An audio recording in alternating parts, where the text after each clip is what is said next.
hoje é a aula 20... não acredito que eu vou errar de novo. 23. Está ficando engraçado. Na anterior, eu falei que era 21, não era não, foi a 22. A anterior foi a 22, hoje é a 23. Só para ficar registrado. 23. Agora está certinho. 23. E agora, nós vamos fazer o seguinte. Vamos seguir com memória, né? Vamos seguir. Na sequência do assunto memória, já está aqui separado aqui, nós vamos seguir com aquelas questões lá aquelas discussões mais abertas, né? Sobre o esquema de paginação, né? A gente falou na passada, sobre o tamanho da página, nós falamos sobre o controle de carga, não é isso? Falamos sobre aquele princípio da localidade e globalidade, né, em relação à alocação de memória, né? Se a substituição de páginas seria feita em páginas analisando o escopo de um processo específico ou de toda a memória, né? Aí agora, o que nós vamos fazer? Nós vamos seguir nessa linha de pensamento aí, né, que são mais discussões mais abertas e tal, para fazer refletir um pouco como funciona o sistema de paginação, né?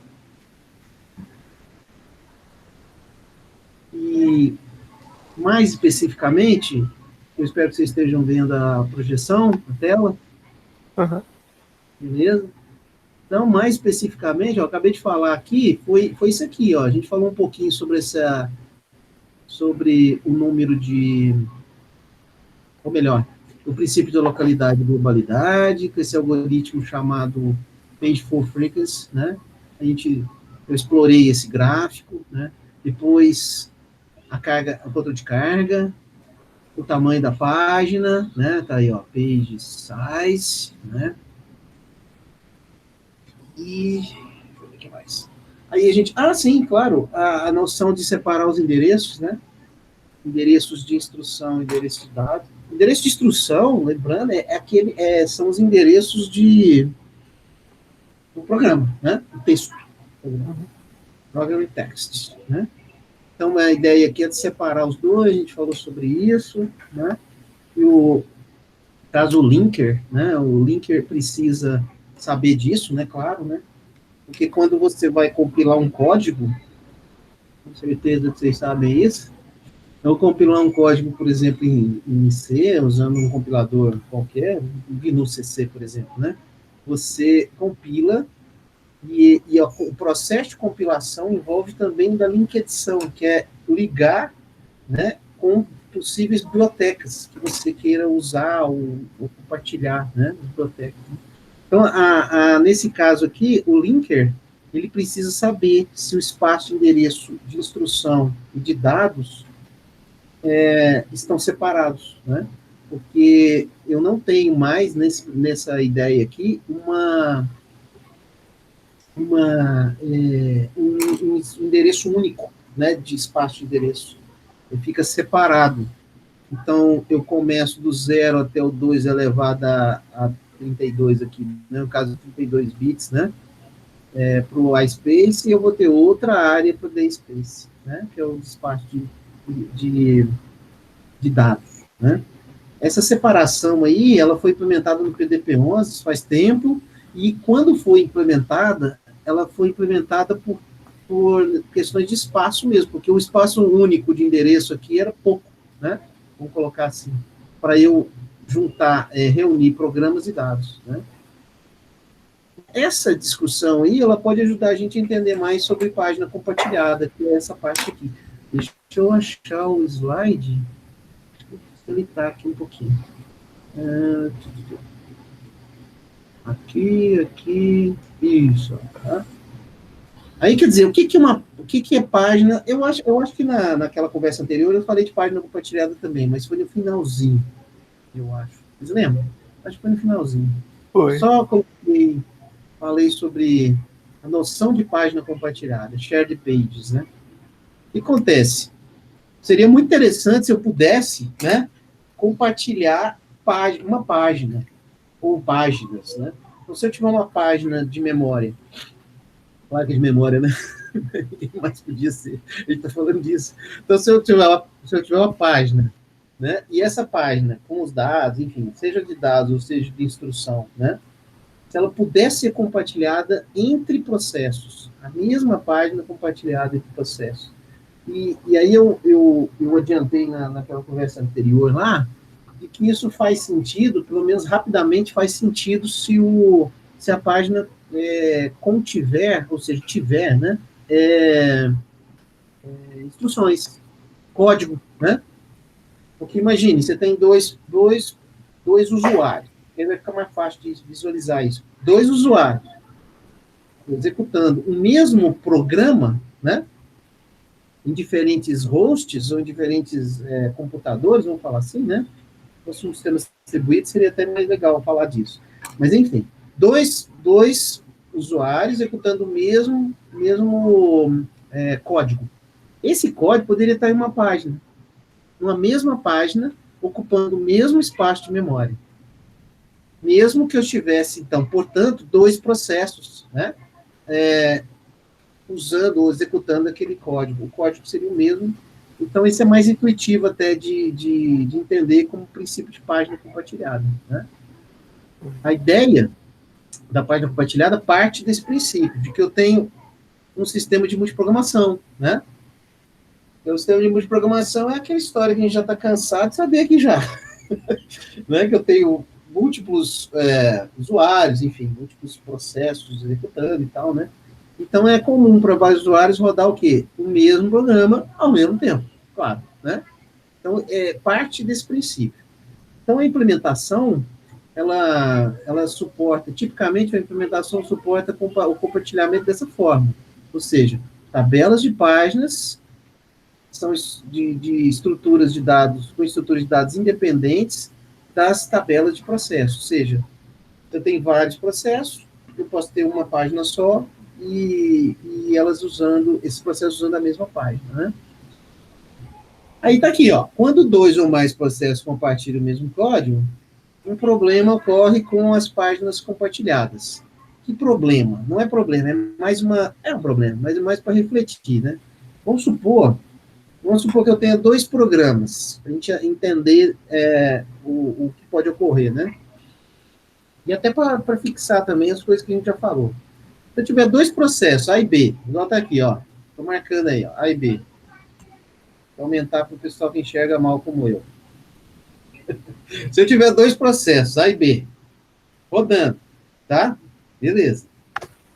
Aí, se o escalonador decide remover o A da memória, imagine que o A e o B são dois processos que estão executando o mesmo programa, o mesmo código, ou seja, compartilhando uma página.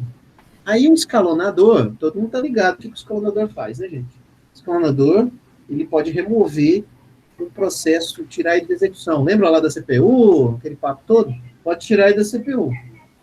E por consequência, pode também removê-lo da memória, né? Ou remover as páginas que ele está usando da memória. Ora, se o processo A sai da memória por causa do escalonador, né, de CPU, e sai de CPU, as páginas também podem sair, o que vai acontecer com o processo B, que não tem nada a ver com a história? Ele usa as mesmas páginas do A, né? Fica assim um programa, né, na memória. Uma consequência do compartilhamento de páginas e que tem que ser administrado pelo sistema operacional é essa, né? Ora, se eu tenho o A e o B, estão compartilhando as mesmas páginas, se o A sai da memória, ou se aquela página sai da memória porque o A saiu da CPU, enfim, né? O B vai sofrer com isso, então eu vou causar um outro problema. Qual é o problema? É que o processo B, aqui, ó, tá aqui, ó, vou marcar, que o processo B pode o quê? Começar a gerar um grande número de page force. E ele não tem nada a ver com isso. Então, isso é algo para entender, tá bom? É, qual que é o nome que se dá ao professor agora? Ó, viu, Gabriel? Você falou de prova, vamos fazer uma pergunta de prova. Brincadeira, mas aqui, qual que é o nome que se dá para esse negócio aqui, ó? Quando um processo causa um grande número de page force. Vocês lembram o nome desse negócio? Vários page force. Tem duas formas. Hã? A gente falou na aula passada isso aí. Falou. Então, esqueci o nome. É só para forçar um pouquinho, né? Então, tem duas situações, né? Quando um processo ele está começando a executar, é claro que pode ocorrer uma série de page force, né? Aí é uma demanda, né? Que a gente chama de demand paging, ou uma demanda por páginas, né? Agora, se ele está executando e, eventualmente, ele começa a fazer uma série de page force por causa especialmente dessa discussão anterior aqui, ó, desse gráfico, ó, né, aqui, ó. Aí eu chamo isso de trashing, tá? Trashing, né? Trashing, que é um termo em inglês, né, trashing. Então, é só... Não que essas palavras sejam... a gente tem que ficar lembrando delas o tempo todo, vale muito mais o significado das coisas do que a palavra em si, mas é bom ter a palavra pronta, né? Então, é uma palavra-chave. Então, o trashing é quando o processo está... começa a gerar uma série de faltas de páginas, né? E aí o SEO, de algum modo, tem que agir sobre isso, né? Beleza. Agora, vamos ver um negocinho aqui.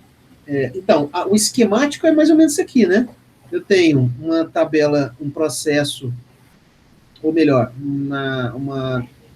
o process table, quer dizer, dentro do process control block, né, que é aquela estrutura de dados que controla a vida do processo, né? Eu teria ponteiros, então, né? Então, desse processo, eu estou apontando para a área de programa, para determinadas páginas, e o mesmo processo, ele está apontando o quê? Para dados e outra área de dados aqui. Por que isso, hein? Porque esse processo aqui, essa segunda coluna de baixo para cima aqui, né? Está usando uma determinada área de memória, dados dele, no processo 2, vamos colocar assim. Em um determinado, um suposto processo 1, está usando outra área aqui de memória, outras páginas. No entanto, né, os dois processos estariam usando qual? Essa seta curva aqui, tá? Essa seta curva aqui é desse de cima, e esse de baixo está usando a mesma área aqui. Com esse princípio aí, que eu tenho páginas compartilhadas. Tá certo? Em termos de conceito, ficou bom? Então, tá... Quer dizer, compartilhar páginas existe? Sim. Tá? Então, esse é o ponto que eu quero... Qualquer discussão além disso está começando a sobrar assuntos aí que não estão tão importantes, né? Então, no nosso recorte aqui, ainda dentro desse ponto aí de falar de discutir alguns elementos de questões de projeto, tem esse conceito também de biblioteca compartilhada, tá? Então, o que é uma biblioteca, né? Antes de mais nada. Então, eu acho que todo mundo sabe o que é uma biblioteca, mas você tem um código, fonte, vamos chamar assim de primário, né? Beleza? Aí ele precisa usar funções ou procedimentos, procedures, ou funções, né, que são mantidas em bibliotecas, né, separadas. Por exemplo, uma biblioteca dedicada a elementos gráficos. Então, eu tenho ali funções, etc., que compõem uma série de instruções para eu trabalhar com gráficos. Isso não faz parte do seu programa primário, né? Principal. Quer dizer, eu vou usar uma biblioteca, eu vou usar funções de uma outra biblioteca, né? A linguagem C mesmo a original, né, a primeira e tal, tem um montão de bibliotecas, né? Por exemplo, biblioteca de saída. Para você fazer um printf, agora vocês vão me ajudar, porque vocês são melhores que eu, quer ver? Para fazer um printf, eu preciso usar uma biblioteca, né? Scanf, não é isso? Quer dizer, é para tornar até mais enxuta a linguagem em si, né? E usar bibliotecas até para reuso. As bibliotecas são muito usadas no sentido de reuso. Eu reusá-las, reusar código, ou facilitar até mesmo a manutenção desses códigos, né? Ou adicionar novas funções dessas bibliotecas sem que eu precise, eventualmente, até recompilar o código todo, né? Outra vez, né? Essa noção de biblioteca, ela tem dois lados, né? Tem o lado de você pensar ela de forma estática e dinâmica, né? Então, quando eu penso numa biblioteca estática, é porque o binding, ou seja, o binding dessas bibliotecas, eu estou marcando aí, ó.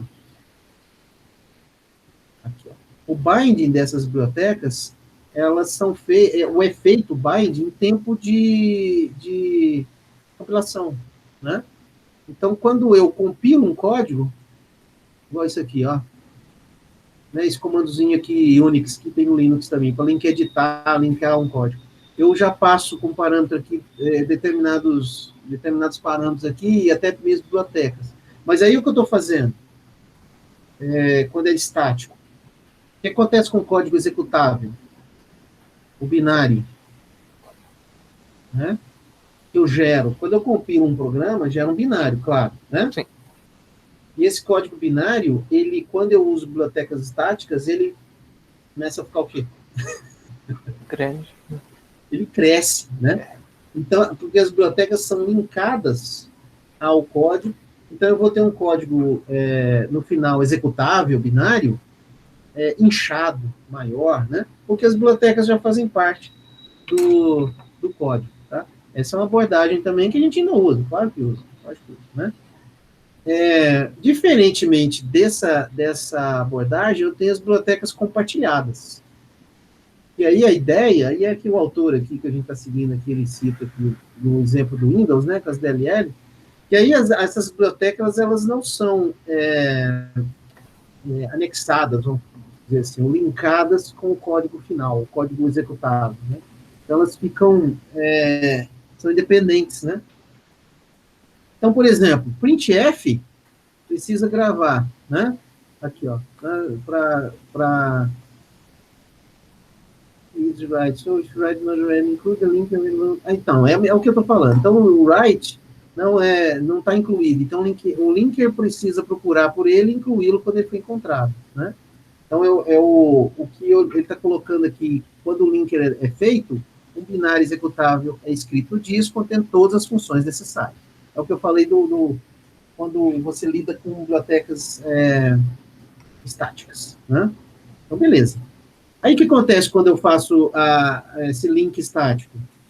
Eu marquei aqui que é o jogo importante. Aliás, parênteses, viu, turma?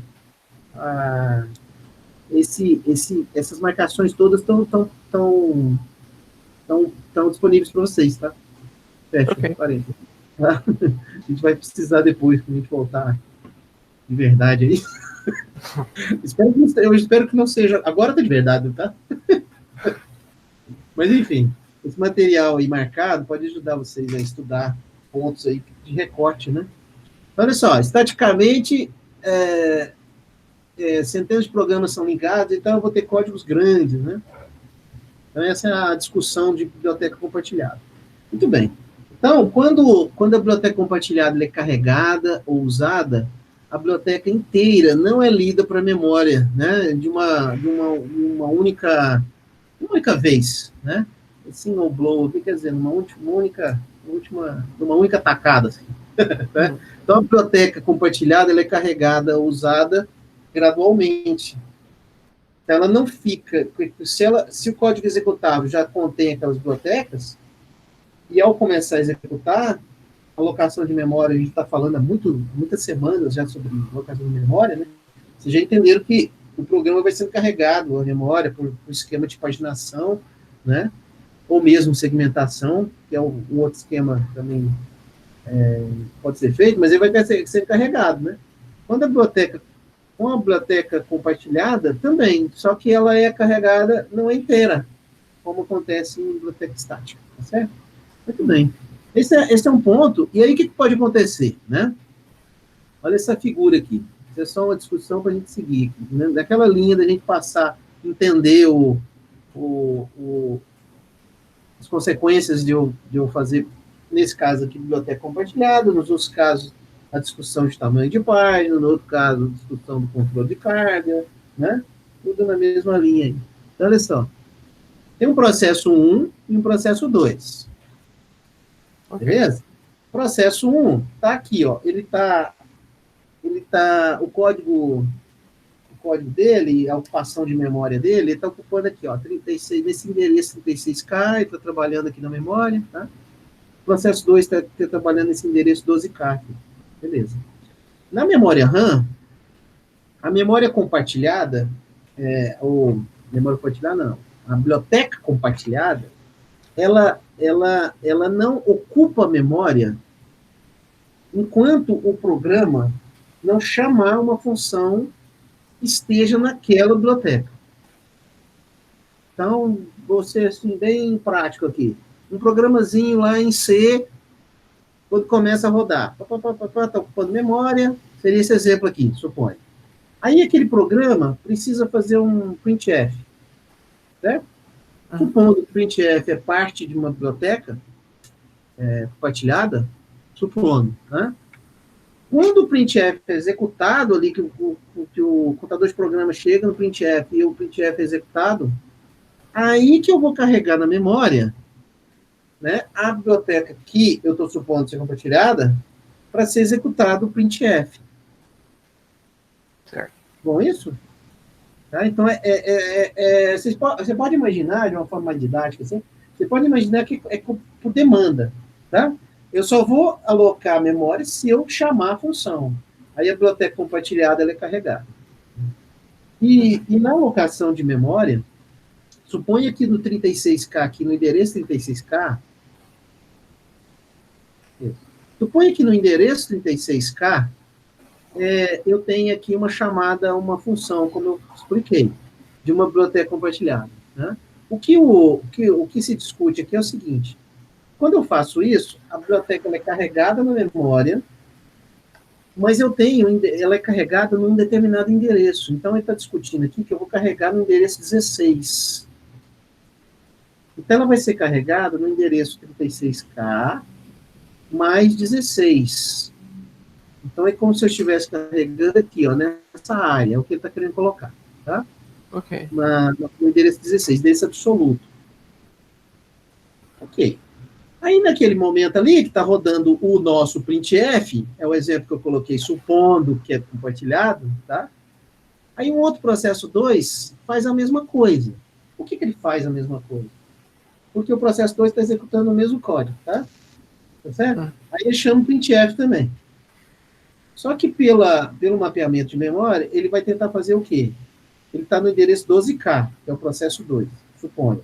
Ele vai tentar fazer 12K mais 16. 16 é o endereço onde está a biblioteca compartilhada. E na alocação de memória é feito assim mesmo. Quer dizer, quando é carregado uma instrução para a memória, ele é carregado no endereço. E os dois estão tentando ir para o mesmo mais 16. Como esse cara já fez isso, ele começou a executar, esse aqui, ele colocou 12K mais 16. Então, ele não vai encontrar a biblioteca compartilhada. Tá? Vocês entendem isso? Ele não vai conseguir encontrar. Então, tem que tratar essa questão. Tá? E é isso que o nosso amigo aqui discute um pouquinho, sobre eu ter um pequeno problema aqui. Tá? Mas esse é um pequeno problema que a gente já falou aqui também. O que eu não devo fazer, em geral, usar endereços de memória, em geral, não devo fazer? Vocês lembram quando a gente falou disso há semanas atrás, sobre o uso de endereços absolutos na referência de memória? Se não lembrar agora, não tem problema, mas eu acho que vocês têm uma vaga lembrança. Eu lembro que era uma má ideia.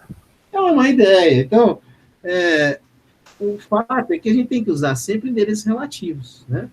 Então, é disso que a gente está falando aqui. Ao usar a biblioteca compartilhada, isso se torna mandatório, o uso de endereços relativos. Qual que é o endereço relativo aqui? Poderia ser até esse 16 aí, tá? vai ser um endereço relativo em relação, né, a esse ponto que eu estou aqui, ó, 12K é para esse processo, 16K é para esse processo. Então, os dois, obviamente, estão em posições de memória diferentes. São dois processos, né? Executando a mesma função da biblioteca compartilhada. Então, essa biblioteca compartilhada, na memória, lá entre os dois, precisa ser acessada por um endereço relativo, né? Tá? Eu decidi falar isso, mas é para frisar essa questão do endereço relativo, que a gente já falou lá atrás, tá? Para a gente ficar o tempo todo voltando, para entender claramente como é que funciona o endereçamento de memória, tá? Joinha? Uhum. Nesse cenário ainda, esse mapping file, isso não compensa, isso é muito trivial, não vale a pena gastar tempo com isso. Aqui, ó, cleaning policy. Aqui, eu vou pedir ajuda para esse slide aqui, tá? Nos meus recortes todos aí. Ainda dentro dessa questão de projeto, olha só. Vocês lembram de eu falar, e isso vai lembrar vocês um pouquinho disso, de que de tempos em tempos, aquele BitR, ele é limpo? Vocês lembram disso? Sim. O que é o BitR? Diferença. É o bit da página, da entrada de página, que tem um BitR de referência. É isso aí.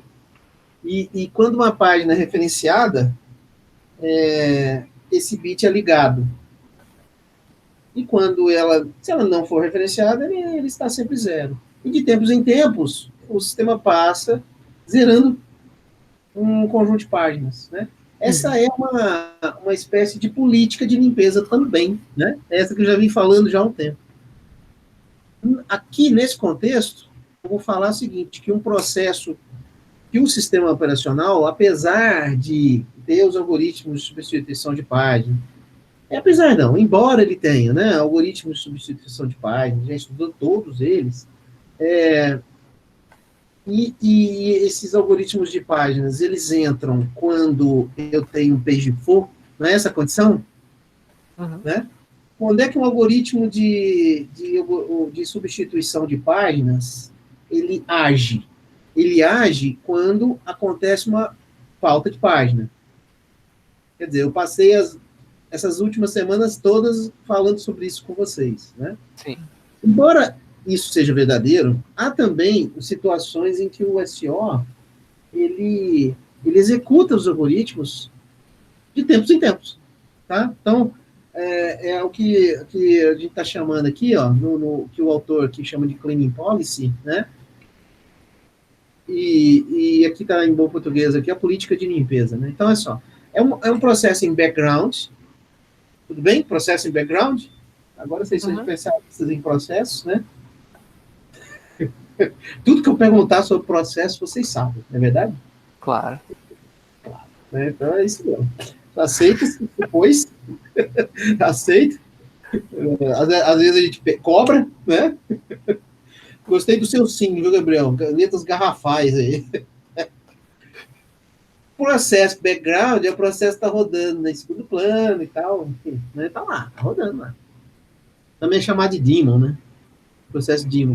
Então, tempos em tempos, eu vou inspecionar o estado da memória. Deixa eu ver como é que tá esse negócio aqui, né? Essa paradinha aqui. Aí o que acontece? Ele seleciona páginas a serem removidas usando o algoritmo de substituição, né? Quando poucas páginas estão disponíveis. Tá vendo que já estou ficando um pouco repetitivo?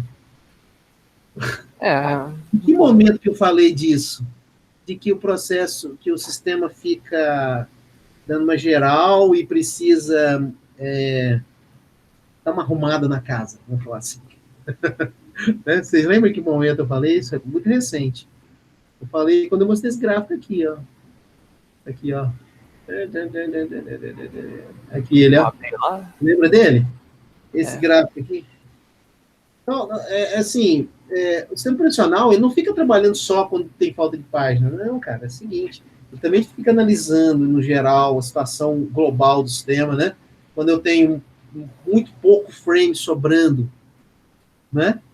Aí eu tenho que fazer alguma coisa. É isso que eu estou ratificando aqui, né? Então, se eu tiver poucas molduras de página ali disponíveis, ou frames disponíveis, né? Lembrando, frame é onde? Memória? Física. É isso.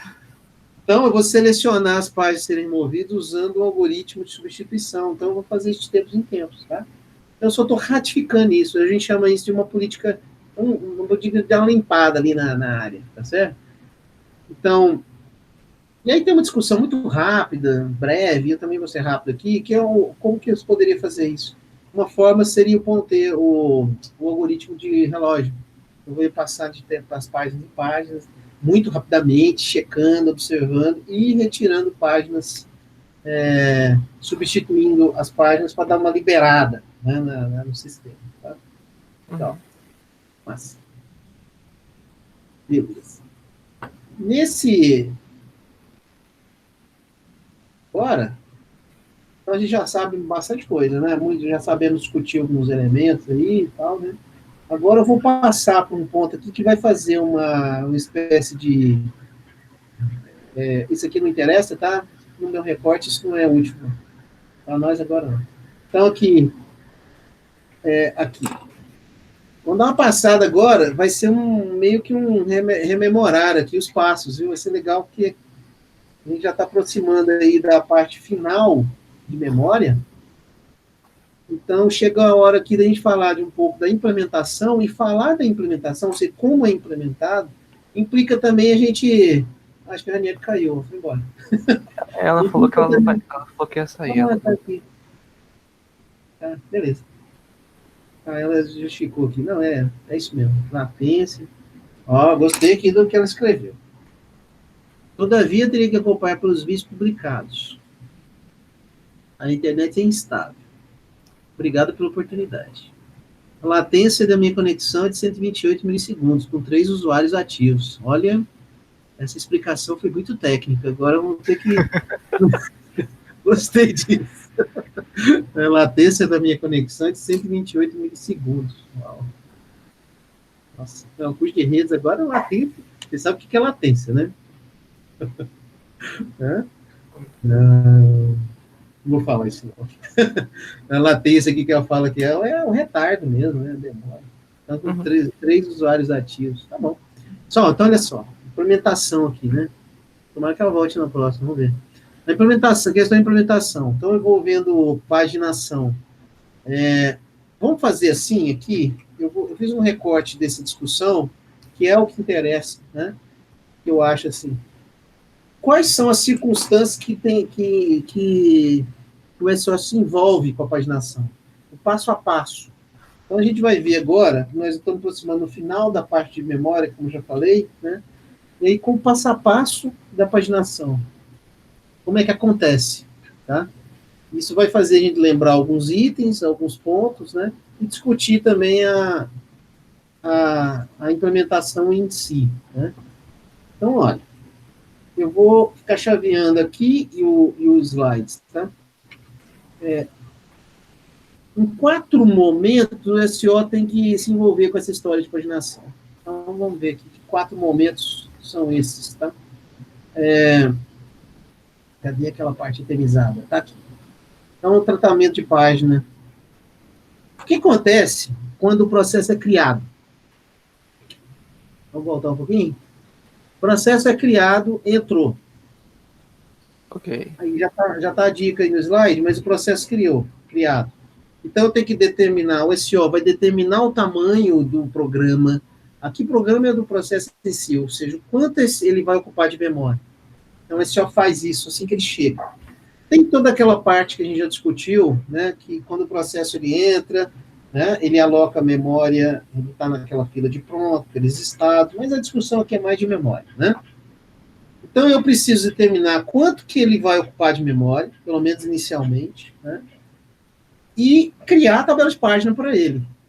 Em nenhum momento a gente falou isso aqui, né?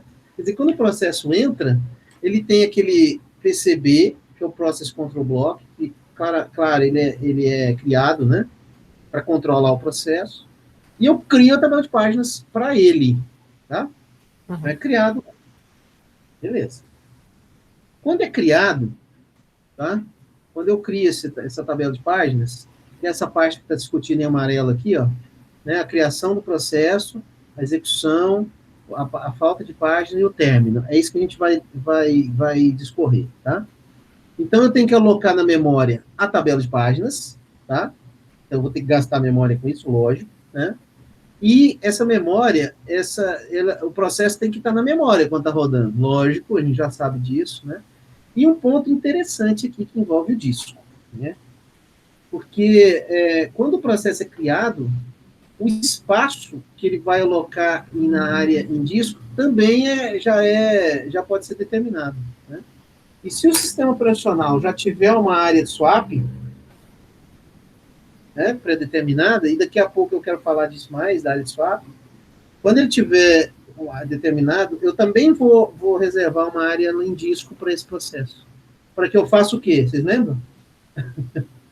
Swap in, swap out. Ou melhor ainda, né? No caso de paginação, page in, page out, né? O disco para a memória física, né? Então, essa área de swap, tá aqui amarelo, ó, ela tem que ser inicializada com... O que eu vou mantê-la? Para quê? Para manter texto e dados. Texto é programa, tá? Programa texto. Beleza. Agora, quando o processo ele vai para execução, tá aqui, ó, execução do processo. Aí quem que entra em cena? Nossa amiguinha lá, MMU. O que a MMU faz? Vocês lembram? MMU É aquele tradutor lá. Gerenciamento, né? Gerencia a memória, sem dúvida. Ele é um componente da gerência de memória, né? Para ser mais específico, né? Ele que faz aquela tradução. Ele ou ela, enfim. Ele faz aquela tradução da memória virtual, ou melhor, do endereço virtual para o endereço físico, né? Então, a MMU reinicia a tabela para um novo processo. Que tabela? Tabela de página? TLB e a tabela de página. Isso, porque tem a TLB também. Então, sim, nós estamos falando aqui de um passo a passo. Entendendo a ideia aqui, né? Então, agora o processo executa, a MMU, ela reinicia a tabela, ou seja, dá uma zerada naquela tabela de páginas, é isso mesmo. E esvazia a TLB. Tá? Sim, mas agora, porque... Deixa eu ler a pergunta, né? Me empolguei aqui. Mas a TLB não contém as tabelas dos processos mais usados? Claro, sem dúvida. No entanto, nós estamos começando aqui a coisa.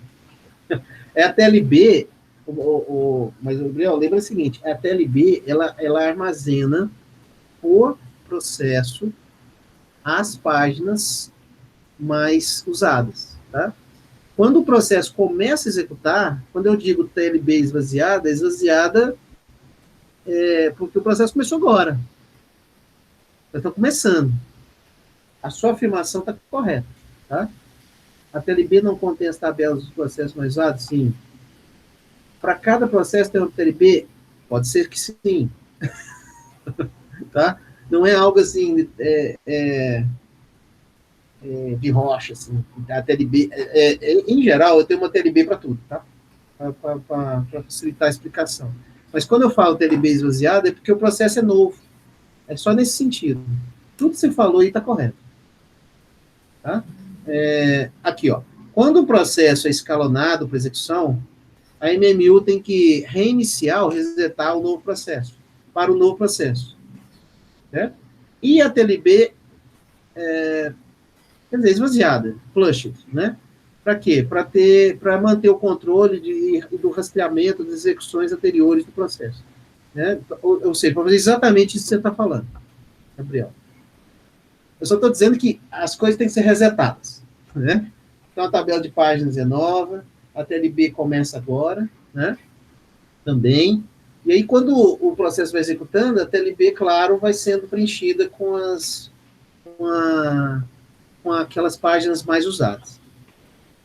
Beleza? É isso mesmo. Na outra ordem não, terceiro, ocorrência falta de página. Tá bom, aí o negócio estava rodando. O que acontece quando falta página? É quase que uma revisão mesmo aqui, né? O que acontece quando falta página? Fala para mim. Aí, Determina, tá escrito aqui, determina o endereço virtual que causou a página, né? sim, Não é isso? Aí eu vou descartar, se necessário, a página antiga, dependendo do algoritmo, né? né? Isso. O que eu quero dizer com... E daqui a pouco, vai dar tempo hoje ainda, eu ainda vou voltar nesse negócio aqui com outra abordagem, tá? A ocorrência de falta de página aqui. Mas ocorreu a falta de página. Isso vai ter... Ocorrer a falta de página, gente, é um trap no sistema profissional, tá? Então, eu percebo que faltou página. Aí o SO entra. Ok. Quando ele entra, aí ele vai descartar, se necessário, a página antiga. Eu quero explorar essa palavrinha aqui, ó, essas duas palavrinhas, se necessário. Como assim? Eu vou descartar, se necessário, a página antiga. Talvez ele esteja falando do caso tenha memória ainda, caso não precise, né? Caso tenha memória vazia, né? No início, por exemplo. Eu vou descartar, se necessário, a página antiga. Pode ser que eu não precise descartar a página. Isso aqui está relacionado àquele bit de modificação lá da página. Então, se aquele bit de modificação estiver zero, o que eu faço? Aí não precisa copiar pro disco, né? Isso, é nesse sentido que nós estamos falando aqui, tá? Então, eu achei a página para ser substituída. O bit M dessa página a ser substituída é zero. Então, só substituo, né?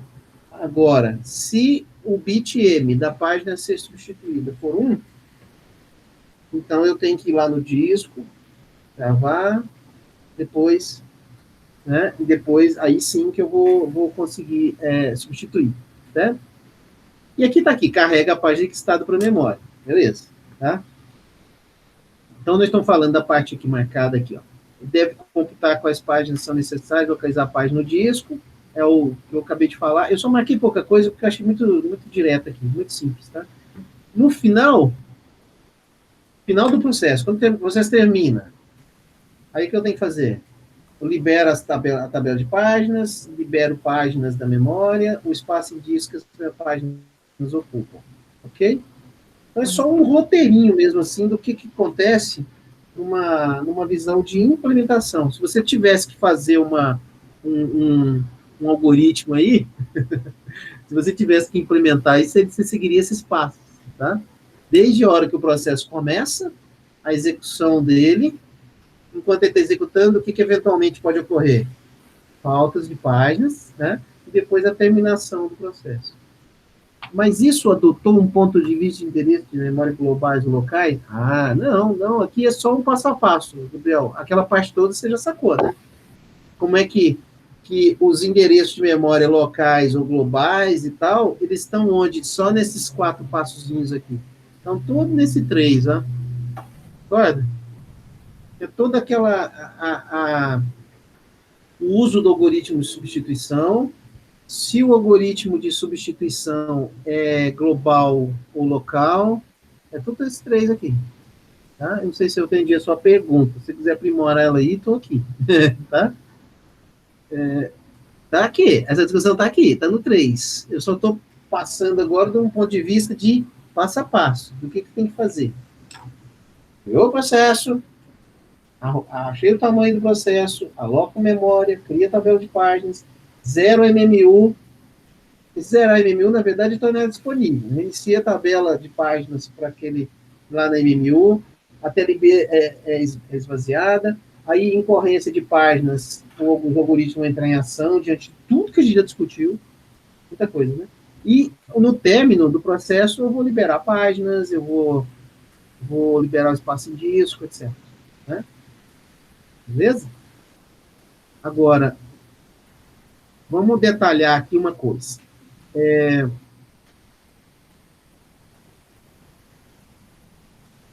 O que acontece quando acontece uma falta de página? Vou ser um pouquinho mais específico agora, tá?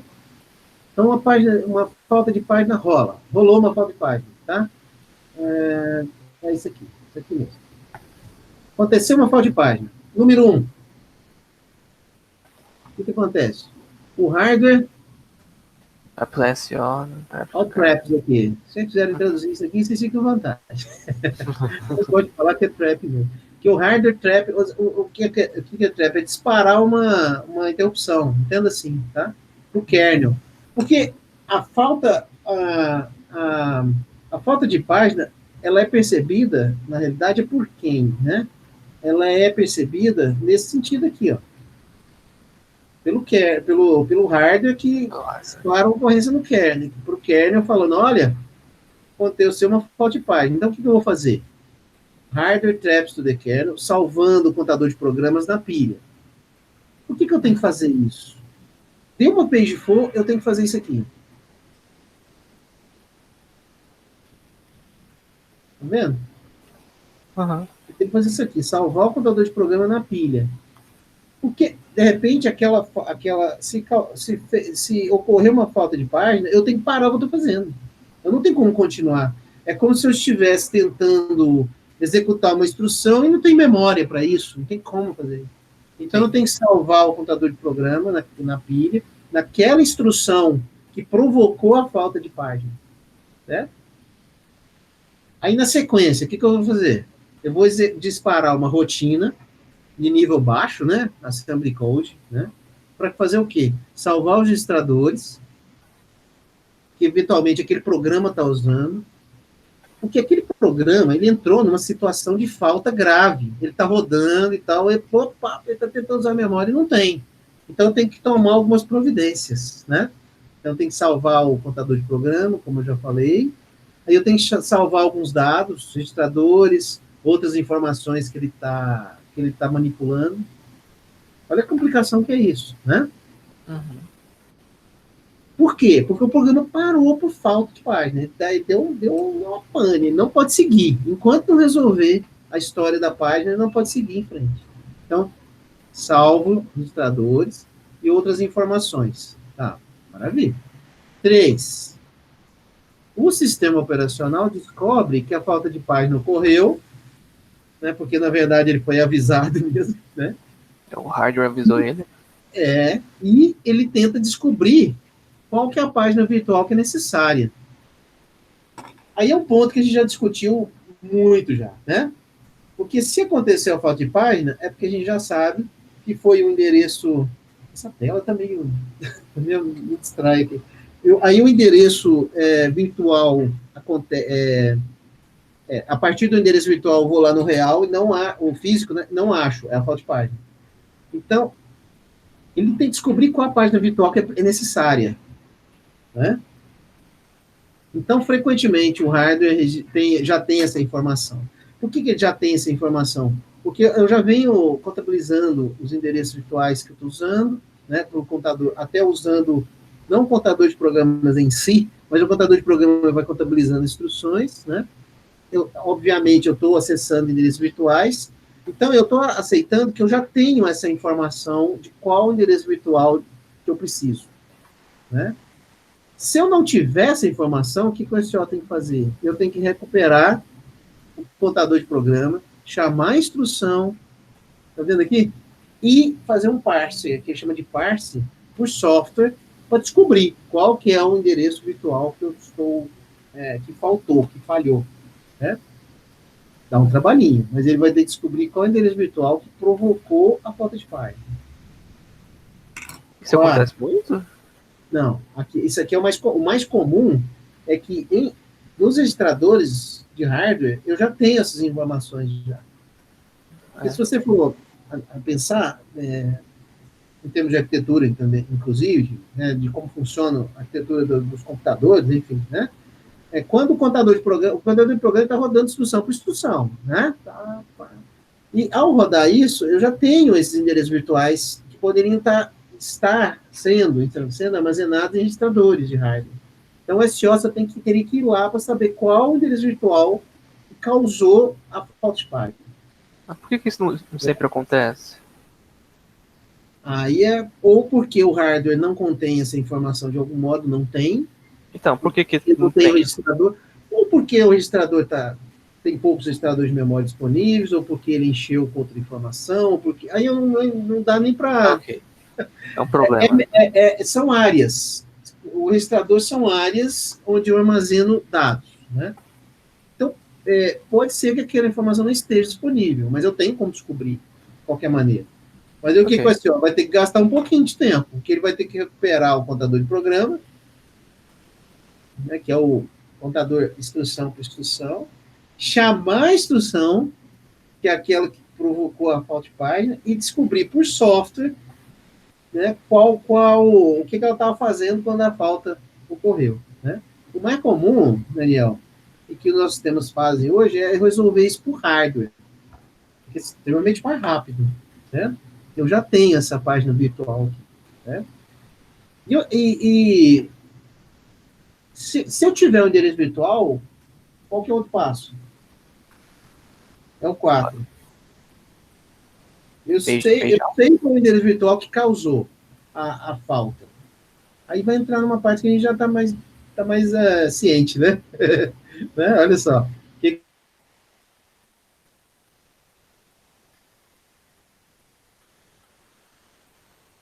Proteção inconsistente com acesso.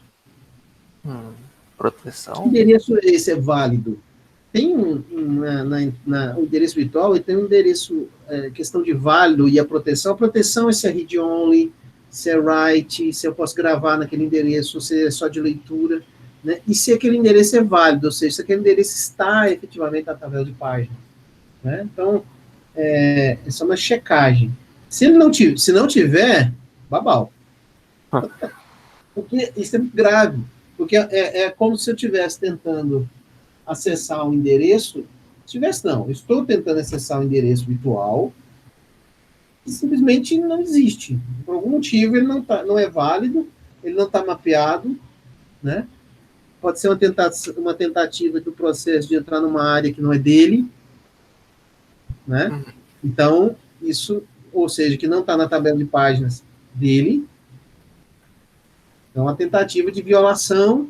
Então, é aqui. Aí não tem jeito, não. Aí é um sinal, quando a gente fala, tá desse jeito aqui, send a signal or kill, é porque não tem jeito. Né? Não tem o que fazer. Tem um endereço inválido. Agora, se o endereço estiver válido e a proteção não tiver nenhuma restrição em relação à proteção, o que eu faço? Para ver se está o sistema checa, né? Para ver se a page frame está livre. Aí vai entrar aquela coisa que a gente já está mais habituado, a gente discutiu muito aqui, né? Que é a parte mesmo do SEO, né? Porque para eu fazer um mapeamento, eu tenho que saber se eu tenho page frames livres.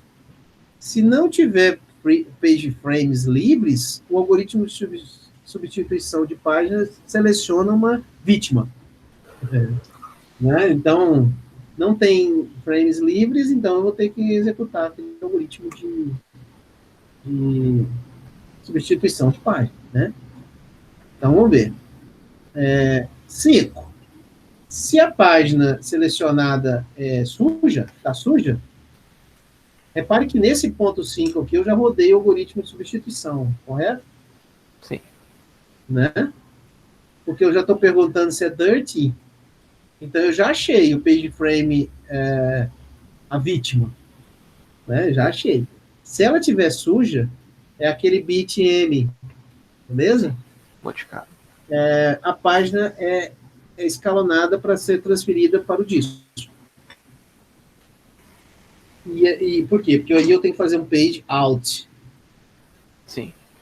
Né? Ou seja, page out é o quê?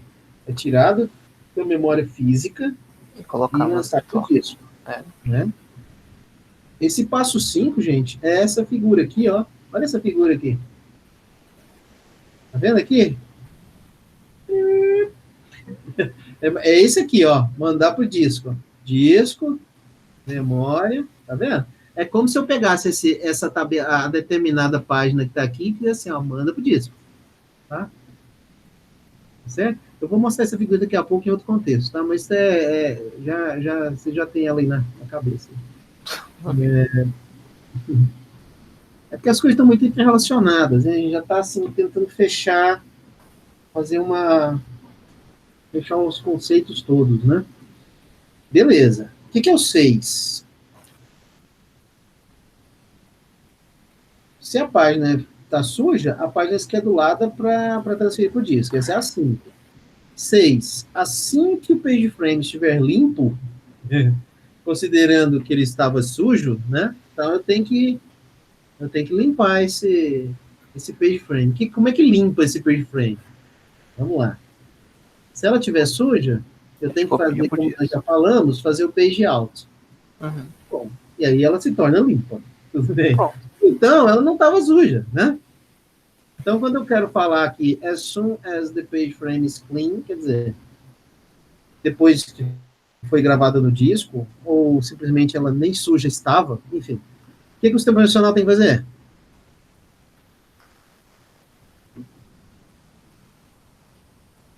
Puxa ela do disco, beijinho, né? O sistema operacional procura um endereço no disco, onde a página é necessária, e escalona a operação do disco para trazer dela, para ela. Na verdade, eu estou fazendo aquela troca que eu tô falando, né? É o beijinho agora. É o beijinho, exatamente. Enquanto a página está sendo carregada, isso aqui eu devia ter marcado. Depois eu marco. Aqui, ó. Deixa eu anotar. Que página é essa aqui? Isso aqui é importante. 235. Aqui, ó. Olha só. Onde é que eu estou aqui mesmo? Me perdi, mas vamos encontrar. 6. Aqui, ó. Assim que a página é limpa, ou seja, imediatamente ou depois de gravado no disco, o sistema operacional procura por um espaço de disco, um endereço de disco, onde a página necessária está. E aí faz um escalonamento da operação do disco para trazê-la page in, supondo, claro, que o frame estava sujo. Legal, né? É isso aí.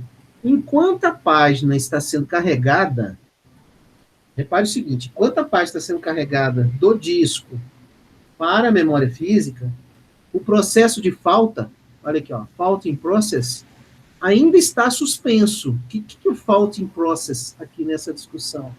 É aquele processo que está paradão lá, esperando resolver a vida dele. Ele deu um page for, lembra? Está paradaço lá, esperando a coisa continuar. Então, sim. Então, aí esse processo ainda está suspenso.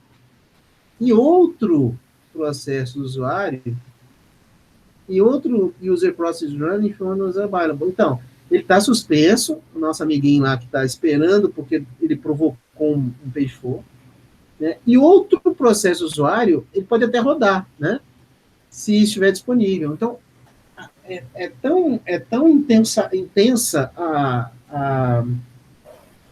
o processo de page for, que nessa etapa de fazer um page out, porque a página estava suja, descobrir, né, gravar no disco e fazer um page in, tá entendendo, né? Uhum. Tudo isso, nesse tempo, o processo que está parado, guardando todo esse procedimento, né, abre espaço para outro processo rodar na CPU, inclusive, né? Então, é bom lembrar que tudo isso é feito muito intensamente, muito rápido, né? Em frações de tempo mínimas. E o SEO não pode gastar tempo de ninguém, nem da CPU, de ninguém. Então, se eu estou fazendo page in, page out, eu estou fazendo o quê? Está usando outro processo. Você falando lá no processo, eu estou fazendo I/O. Tá? Só para recuperar a ideia lá das aulas de processos aí. É uma I/O. Claro que não é fazer I/O com um tempo maior, né? Como se fosse um I/O bound. Não chega aí a ser nesse sentido, né? Mas aqui é porque é um I/O provocado por uma falta de página, né? Por uma interrupção, uma trap do sistema, né? Então, 7. Quando o disco when the disk indicated the page tables, então, ó, tabelas de páginas são atualizadas para refletir a sua posição. Sim, então, quando a interrupção do disco indica que a página chegou, né? Ó, a página chegou. Então, o que eu faço? Chegou a página, escolhi a amiguinha veio, né? O novo page frame veio, aí eu tenho que atualizar a tabela de páginas. É isso mesmo, né? Eu não estou cometendo algum equívoco aqui. É isso mesmo. A tabela de página é atualizada para refletir a sua posição. E o frame é marcado como Bing de Normal State. Quer dizer, ok, chegou lá, beleza, está disponível agora. E está na tabela de páginas, né? Para eventuais novos acessos. Claro, né? Por isso que a gente tem a tabela de páginas. Muito bem. O que mais? 8. A instrução, a fault instruction. O que é a fault instruction aqui do nosso querido autor aqui do texto? É o processo que estava bloqueado, é né? Aquele. Não é nem o processo, né, Gabriel? É a instrução, né? Tá vendo? A instrução, que, claro, é do processo, tá certo, né? A instrução que criou essa falta de página is backed up to the state. Quer dizer, eu tenho que voltar. Estava lá paradona, lá esperando desenrolar a page4, eu tenho que voltar ao estado que ela estava antes, né? It had when it began and the program count is set to point to the string. Né? Que é voltar ao ponto que eu estava. E onde é que eu dei aquela parada? Foi no passo número... Será que eu vou achar? Claro, no número 1 aqui, ó. Tá vendo aqui? Uhum. Foi no número 1 que eu salvei quando eu programa, no stack, né? É o ponto, é a fault instruction, né? Nas palavras aí do nosso texto, né? Então, eu tenho que voltar. Aí o 9, o processo, fault in process, agora sim, é schedulado. Quer dizer, eu fiz tudo separadinho, aí eu tenho que schedular o que é schedulado? Escalonado, né? Então, o sistema operacional vai retornar para a rotina que o chamou, que é aquela assembly language lá que ele chama da rotina, no passo 2, que foi a rotina que salvou o registrador, salvou o contexto, lembra? Salvou o contexto. Acho que eu não falei salvou o contexto agora, mas é salvar o contexto. Então, salvei o contexto no 2, aí eu tenho que retomar esse contexto onde? No 9. Beleza? Então tá. Eu dei uma travada aí ou não? Ficou muito silêncio. Não. Tá bom. Então, então o processo é engraçado, sim, abrir um parênteses. É engraçado que você está no microfone, né, Daniel? Então, o seu som me ajuda. É engraçado isso. Me ajuda a ter um timing. Olha só. Explicação. Experiência aí só, viu? Então, o sistema operacional retorna. E aí, o 11, o que é o 11? Também faz parte do retorno do contexto, tá? Então, essa rotina recarrega os extradores, alguma outra informação e retorna o espaço do usuário para continuar a execução. Tá vendo? Esses 10 passos aqui, o entendimento deles, cá entre nós agora, né? Nós estamos estudando essa matéria. O entendimento desses 10 passos em profundidade de cada um te dá o certificado de especialista em sistemas operacionais, viu?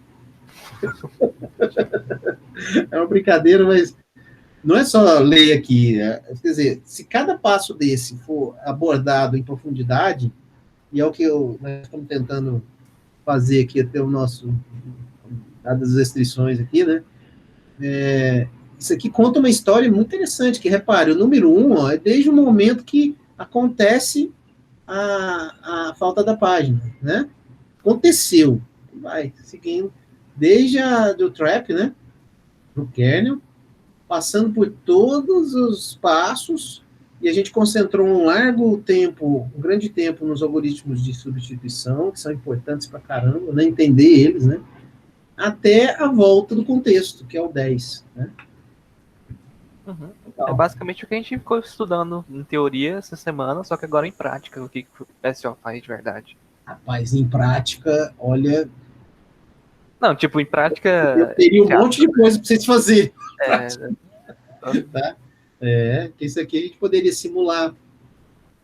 A gente poderia usar um simulador de um sistema operacional para fazer isso aqui. Ou mesmo que a gente não usasse um simulador de ANSI-O, construir códigos que simulam isso aqui. Isso é totalmente possível. Essa seria a parte prática, muito massa, né? Isso aí. Isso aqui não importa, eu no meu recorte não. Isso aqui também não. Isso aqui eu quero falar ainda, tá? Ainda tem um tempinho. Isso aqui não importa. Eu marquei aqui, mas eu já falei, entendeu? É porque tem coisas que eu já falei, eu falo muito. Então, a gente já discutiu bastante coisa aqui que não vale a pena. E também um livro-texto não significa que a gente tem que passar o livro inteiro. Claro que não. A gente tem os recortes necessários para o curso de graduação e tal, que a gente precisa, né? Agora, isso aqui é complementar. Essa figura, ela mostra aqui essa interação com o disco, né? Que de alguma maneira eu acabei fazendo agora com vocês na explicação, né? O page in, page out e tal. Olha só, essa figura aqui na letra A, tem a letra A e a letra B. Essa figura aqui na letra A representa do lado esquerdo a memória principal. Esse retângulo. Aí eu tenho as páginas que estão na memória principal. 0, 3, 4 e 6. E na memória também está a tabela de páginas. Claro, que onde mais ela estaria? Né? Ela tem que estar na memória também. Então está aqui a tabela de páginas. Observem que o 6,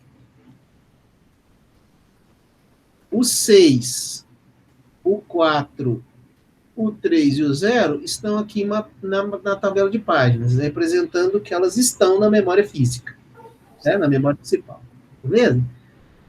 Esse sombreado aqui está identificando possíveis páginas que estão no disco. Quando eu digo possíveis, é porque é um cenário, né? Então, essa parte rachurada aqui, sombreada, né? Então, 1, 2, 3, 4, representam aqui, na tabela de páginas, frames que eventualmente foram modificados. Essa é a representação na figura. Então, o 7, também tem o 7 lá no disco? O 7 é uma página, nesse caso aqui, um frame, né? Aliás, tudo aqui é frame, vamos combinar, né? Claro, eu não estou falando de página virtual, né? Então, aqui, página aqui é frame. Então, o 7 é um frame, é uma página física, né? Que está no disco. Ela poderia até estar aqui, ó, mas aqui na marcação aqui da figura está representando que ela foi eventualmente modificada. Tá? E se ela foi modificada, eventualmente ela pode ser feita uma page out. Eu estou falando muito eventualmente, é porque não dá para determinar isso, tá? Então, eu estou dizendo, foi feita um page out, ela está lá, a 5 também, a 2 também, a 1 também. Olha. Esse rachurado aqui do lado do disco, né, identifica aqui uma área que estaria disponível para o processo, né, ou melhor, para o processo correto, mas disponível para essas páginas, se elas precisarem ser gravadas no disco. Então, por exemplo, a página 6. A página 6, nesse momento, está no frame. Opa, falei uma besteira aqui, não é nada disso. A página 6, nesse momento, está na memória física, né? Está aqui a representação dela. Né? Se ela se sujar, o que é uma página ficar suja? Modificada. Modificada. Quer dizer, o programa está rodando, foi lá e gravou alguma coisa lá, uma variável, um dado, né? Gravou lá. Se ela ficar modificada, se ela for modificada, ela pode ser feito com ela, claro, um page out, se ela for alocado.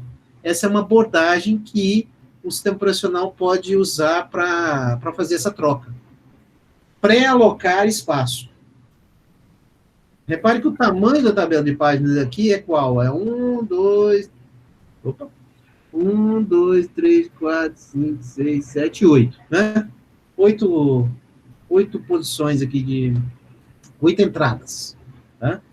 E o tamanho dessa área do disco é o mesmo. 1, 1, 2, 3, 4, 5, 6, 7, 8. Então, o sistema operacional pode adotar essa abordagem aí para mapear disco com memória física. Então, se a tabela de páginas for enorme, o que vai acontecer com a área de troca do disco? Vai ser tão grande quanto. Vai ser enorme também. A área de troca aqui vocês podem entender como swap, tá? Sim. Beleza? Então, existe uma proporção, né, de tamanho entre a tabela de páginas, a memória física, e o espaço alocado em disco. Essa abordagem, claro, a gente já começa a perceber que ela pode ser ruim nos casos em que a tabela de páginas for muito grande, né? Ou nos casos onde a tabela de páginas... A gente já discutiu isso. O tamanho da página influencia no tamanho da tabela de páginas. Tem toda essa discussão, a gente já fez ela. Então, portanto, é claramente perceptível de que se essa tabela de páginas ela cresce muito, a área de disco também vai ser muitíssimo usada, né? E pode ser que eu tenha áreas do disco que nunca vou usar. Mesmo, pode ser. Por exemplo, essa página 4, se ela não ficar suja, ou se ela não for escolhida para substituição, eu nunca vou usar o espacinho que está reservado para ela. Concorda? Então, é uma abordagem que pode ser simples de implementar, porque você já chega alocando espaço nos discos, né? Opa, o processo começou a rodar. Aí a gente não tem que alocar a tabela de páginas, como a gente falou agora há pouco. O processo entra, aloca a tabela de páginas e aloca o espaço no disco. É simples de fazer, é rápido, no entanto, em tempo de execução, pode ter perda de espaço no disco. Né? Tá claro? Sim, entenderam? Essa é uma abordagem, né, de uso. Né? Beleza. Outra forma de pensar é essa aqui, ó. Né, que aí eu tenho a tabela de páginas, colocar um cantinho para ver se cabe as duas aqui. Então, aqui eu tenho as mesmas páginas, a tabela de páginas, tudo igual.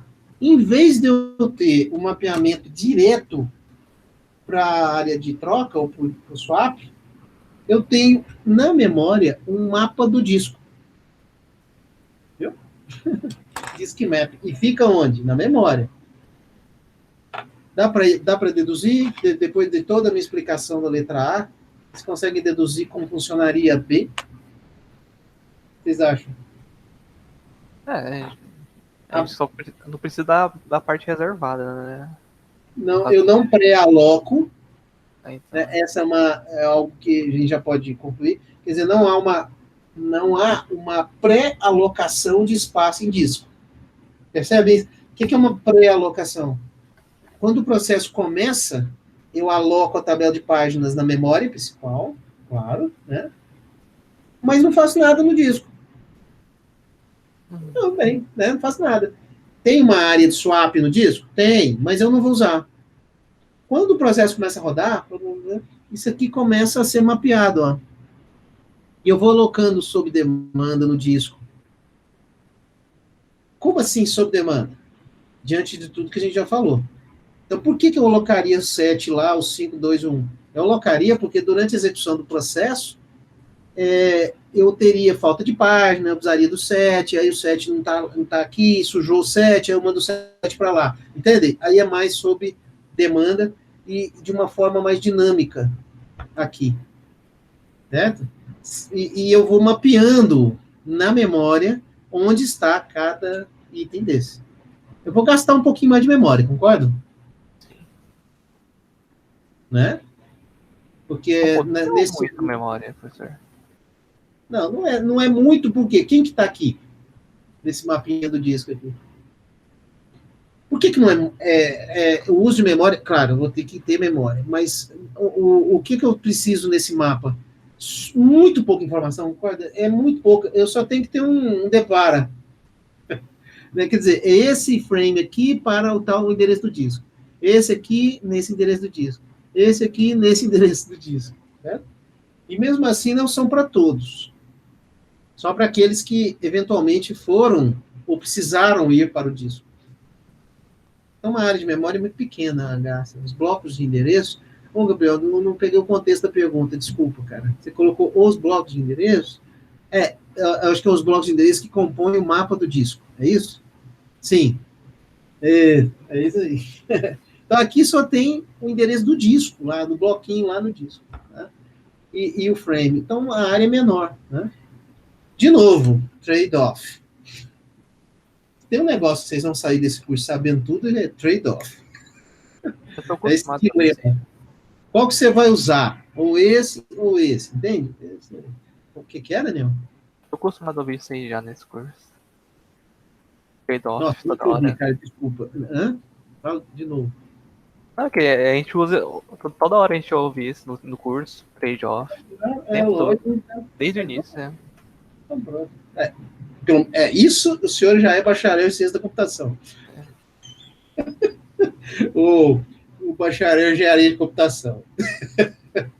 Né? Isso aí já está em bacharel nesse assunto. Né? Tá certo? Essa é a discussão. Agora, aproveitando a imagem, e é o que o livro-texto fala também, é o seguinte, a área de troca, é importante pensar assim, o que é a área de swap? No Linux, por exemplo, você determina lá a área de swap, acho que em algum momento a gente falou disso aqui. E a área de swap, ela é muito interessante se ela for melhor, se ela for numa partição do disco separada. Né? Porque você pode ter um HD lá do seu computador, um disco, você pode particioná-lo. Né?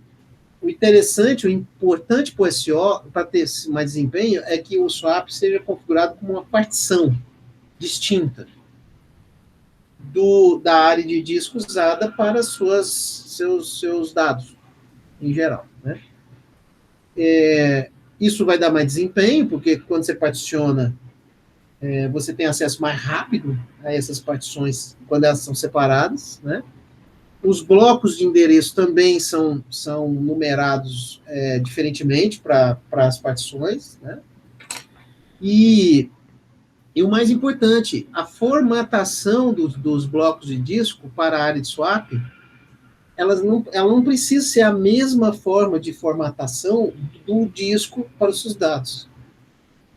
Quando a gente olhar o sistema de arquivos, que está chegando perto já, nós vamos estudar melhor isso aí. Como é que o disco ele é formatado, né? Os blocos são formatados.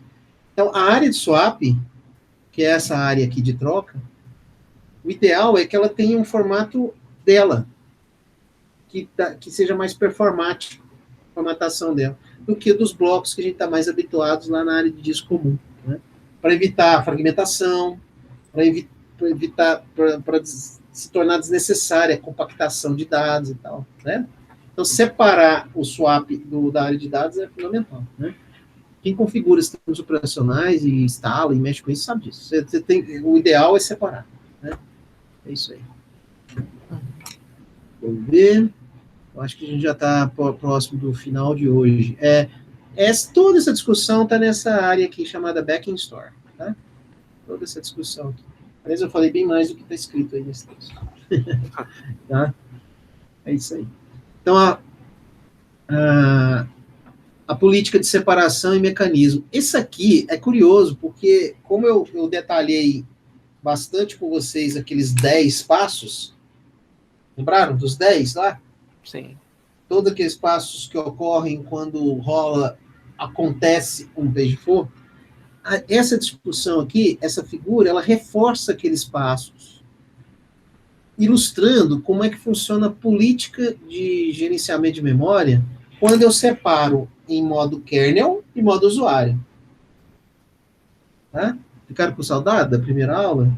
Modo kernel, modo usuário. O que roda no modo kernel e o que roda no modo usuário? Olha só.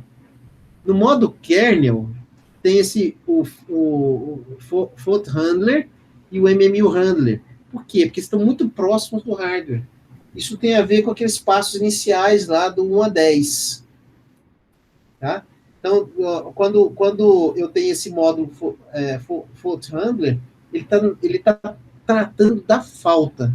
Ou seja, eu vou descobrir que houve a falta de página e é no modo kernel, ou espaço kernel, enfim, né? Mesma coisa aqui. E o MMU Handler, lembra da história do MMU, que tem que limpar o MMU, que tem que, quando o processo começa, ou quando dá a falta de página, o MMU tem que agir, é tratado no modo kernel. Né? O que fica no modo usuário? Óbvio, o processo do usuário, né? E esse módulo chamado External Pager. Olha que interessante, porque o algoritmo de substituição de página, ele roda onde? Onde vocês acham dessa figura? Onde que ele está? Onde que ele trabalha?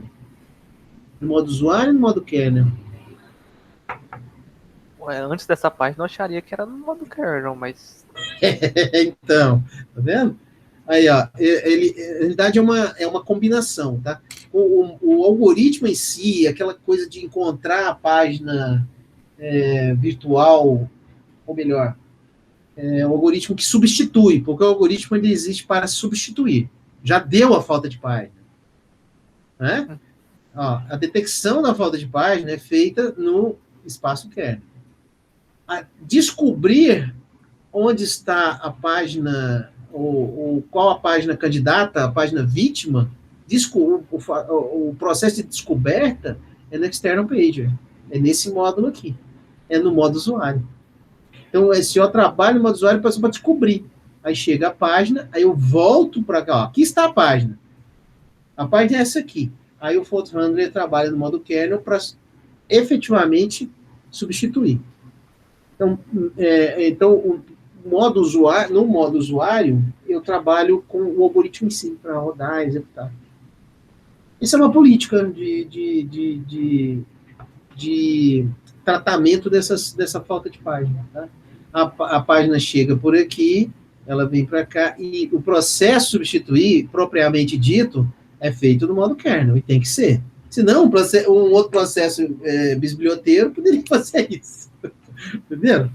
Quer dizer, um processo no modo usuário, bisbilhoteiro ia lá e ia alterar o mapeamento de memória, ou ia substituir uma página por outra. Não, isso não tem como, porque isso é feito em kernel.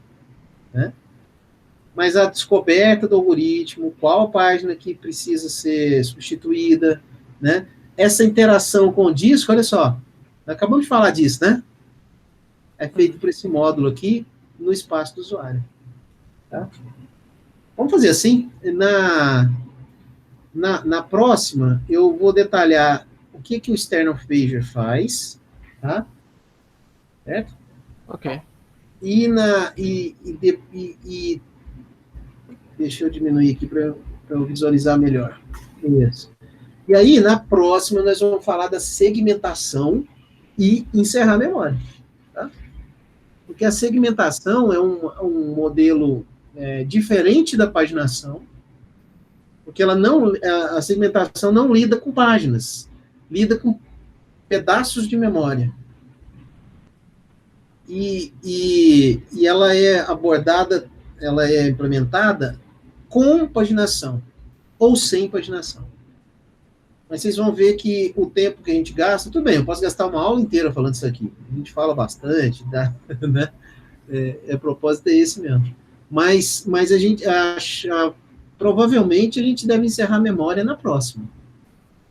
Tá? Muito provavelmente. Vamos ver. Depende do quanto eu preparar de material para vocês. Tá? Tá joia? É isso. Firmes e fortes. Eu gosto dessa sua frase no final, viu, Gabriel? Porque aí me dá a chance de falar obrigado a você. Tá bom? Obrigado a vocês aí por me acompanhar esse tempo todo aí, tá?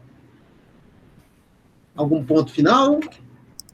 Às vezes tem alguma coisa? Não. Então tá. Fechou então. E vamos encerrar então hoje. Falou então.